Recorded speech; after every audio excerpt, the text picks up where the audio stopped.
So today's topic is principle of superposition of charge. So according to this principle, when a number of charges are interacting, the total force on a given charge is the vector sum of the individual forces exerted on a given charge by all the other charge. देखिए Coulomb's law से हम किन्हीं भी दो charge के बीच में force find कर सकते हैं.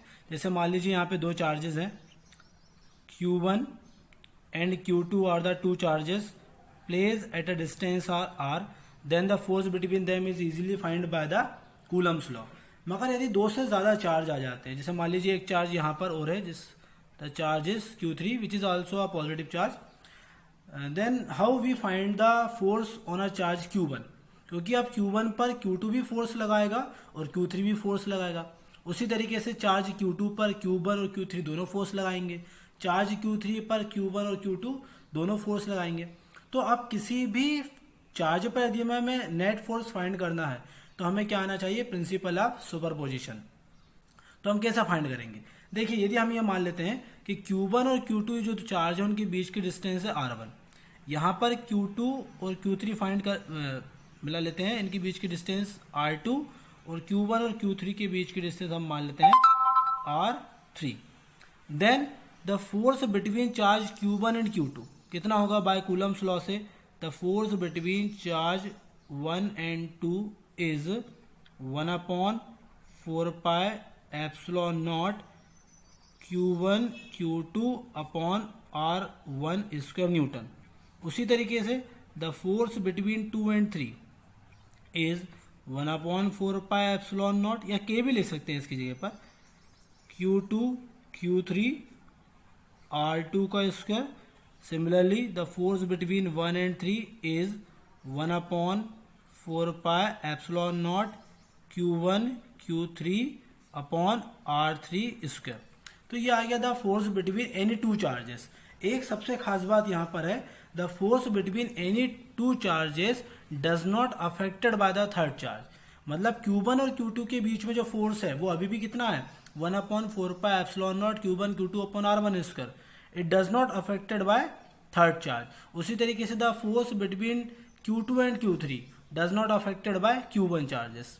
Okay, but the force on particular charge, यदि किसी हम पर्टिकुलर चार्ज पर फोर्स की बात करें तो वो जरूर चेंज हो जाएगा. जैसे हम अभी मान लेते हैं कि यदि Q2 पे हम यदि फोर्स देखें तो अभी केवल Q1 फोर्स लगा रहा था. कौन सा force, repulsive force along the line joining this one. Suppose this force is F1 2, the force on charge 2 due to the charge on first. उसी तरीके से अब यदि Q3 चार्ज आ गया तो Q3 चार्ज भी लगाएगा, both are positive, so this force is also repulsive and the direction is this along the line joining the force on 2 due to 3. जो भी है इस, ठीक है. अब यहाँ पर चार्ज Q2 पर पहले कितना फोर्स लगा रहा था, Q1 के कारण, अब किसी कारण भी लगने लगा Q3 के कारण. तो पर्टिकुलर चार्ज पर फोर्स चेंज हो गया, मगर किसी भी दो चार्ज के बीच का फोर्स उतना ही है. It does not affect by the third charges. तो Q2 पर कितना फोर्स आया, तो Q2 पर फोर्स निकालने के हम क्या करेंगे, इन दो फोर्सेस का रिजल्टेंट निकालेंगे, because force is a vector quantity. तो हम कौन सा रिजल्टेंट निकालेंगे, वेक्टर रिजल्ट. अब उसके लिए हमें वेक्टर रिजल्ट आना चाहिए. तो कैसे करते थे हम, बाय द पैरेललोग्राम लॉ से हमें मालूम है कि हम क्या करेंगे यहाँ पे एक पैरेललोग्राम ड्रॉ करेंगे. This one is a parallel, और जो रिजल्टेंट होता है वो कौन सा क्या होता है, उसका डायगोनल. ठीक है, तो ये हो जाएगा resultant F between F12 and F23. अब उसके लिए हमें वेक्टर आना चाहिए, उसके लिए हमें क्या आना चाहिए, वेक्टर आना चाहिए. इसके लिए मैं आप लोगों को पहले एक बार वेक्टर रिवाइज करवा देता हूं. जैसे कि मान लीजिए कोई एक वेक्टर है A वेक्टर, ठीक है, और एक वेक्टर है V वेक्टर. दोनों की डायरेक्शन अलग अलग लेते हैं और इनके बीच का एंगल थीटा. ठीक है, तो इनका यदि मुझे रिजल्टेंट निकालना है तो रिजल्टेंट क्या हो जाएगा, यदि हम ऐसा चाहें तो ऐसा भी कर सकते हैं कि हम एक पैरेललोग्राम ड्रॉ कर दें. या हमने एक पैरेललोग्राम ड्रॉ कर दिया,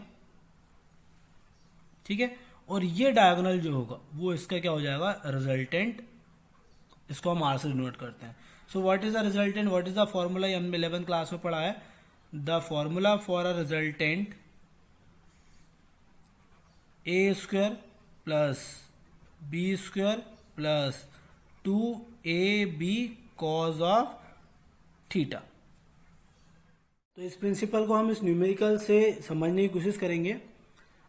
3 इक्वल चार्जेस 2 इंटू 10⁻⁻6, ये 10⁻⁻6 है coulomb, each are held fix at the 3 corners of an equilateral triangle of side 5 centimetre. Find the coulomb force experienced by one of the charges due to the rest 2। मतलब 3 charges हैं equal magnitude के, 2 into 10⁻⁻6 coulomb, जो एक equilateral triangles की corners पे रखे हुए हैं, जिसका साइड कितना है 5 सेंटीमीटर। तो हमें किसी भी एक चार्ज पर नेट फोर्स फाइंड करना है। तो इस क्वेश्चन में क्या है, हमने देखा है कि 3 charges are place on a vertices of an equilateral triangle. So this one is a equilateral triangle ABC and 3 charges are placed, suppose Q1, Q2 and Q3। और क्या गिवन है हमें, the magnitude of these charges are same, that means Q1 equals to Q2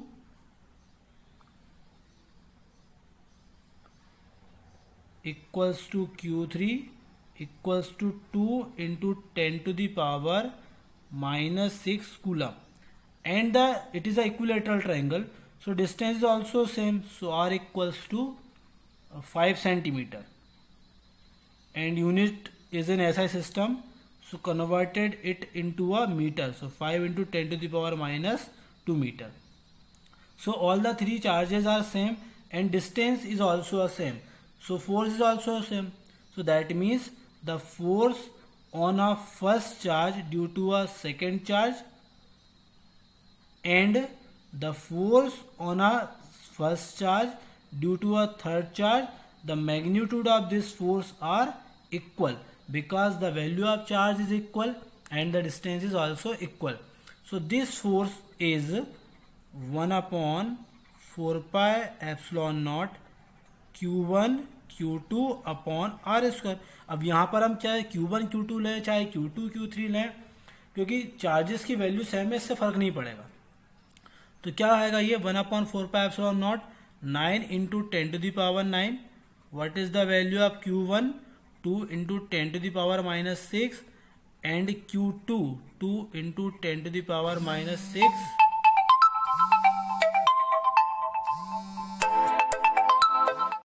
so 2 into 10⁻⁻6 upon, और distance कितनी है 5 centimetre, means 5 into 10⁻⁻2 whole square।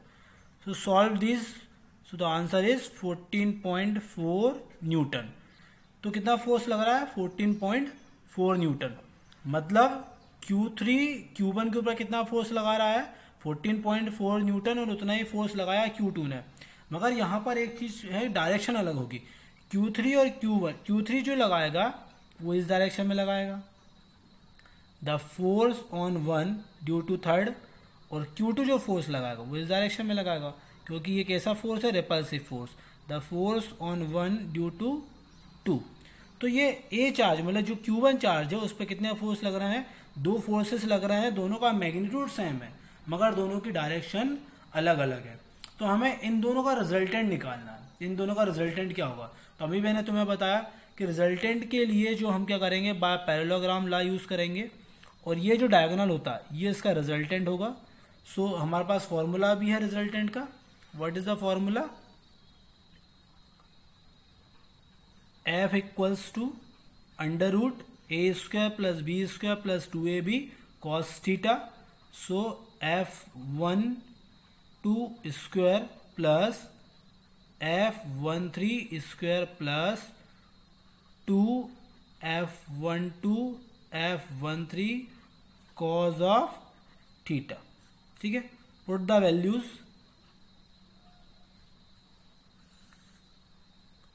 What is the value of F12, 14.4 square plus 14.4 square plus 2 F1 is 14.4 and F2 is 14.4, and what is cos theta, cos 60, because it is an equilateral triangle, To solve this, the answer is 14.4 under root 3 Newton. This is a resultant force. तो this is a principle of superposition. समझ में आया सभी को?